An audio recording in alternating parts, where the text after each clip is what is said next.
বন্ধুরা আসসালামু আলাইকুম এবং সবাইকে প্রাণ ঢালা শুভেচ্ছা এবং অভিনন্দন। সবসময় সত্যের জয় হবেই এবং পৃথিবীতে সত্যকে কেউ কখনো দাবিয়ে রাখতে পারেনি।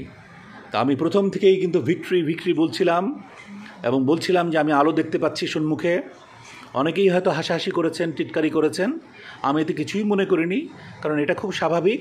অনেকের কাছে এটা মনে হতে পারে একটা খোরা মানুষের হিমালয় জয়ের মতো একটা কথা হয়তো আমি বলছি, কিন্তু আমার কাছে মনে হয়েছে তারুণ্যের জয় হবেই।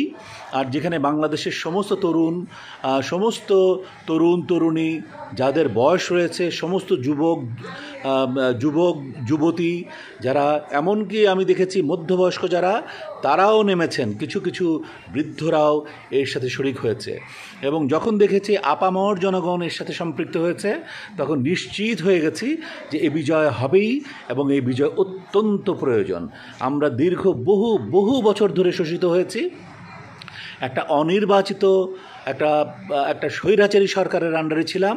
তো আমরা এখন সেই স্বৈরাচারী সরকারের পতন হয়েছে। আমরা এখন খুব ধীর স্থিরভাবে আমাদের পদক্ষেপ নিতে হবে, যেন কোথাও কোনো বিশৃঙ্খলা না হয়। যারা অত্যাচার করেছে, যারা শোষণ করেছে, নিষ্পেষণ করেছে, দেশকে লুট করেছে, তাদের যেন চিহ্নিত করে বিচারের কাঠগড়ায় দাঁড় করানো হয় এবং ভালো মানুষ দিয়ে, ভালো লোক দিয়ে যেন দেশ পরিচালনা করা হয়। রাষ্ট্র ক্ষমতায় যেন তারাই যেতে পারেন, সেদিকে আমাদের খেয়াল রাখতে হবে। আমি আর বক্তব্য দীর্ঘায়িত করব না। তোমাদের সাথে আবার দেখা হবে। বিজয়ের এই দিনে একটা বিজয় কাব্য লেখা হয়েছে, যেটি মহাকাব্য হিসেবে লেখা যেতে পারে।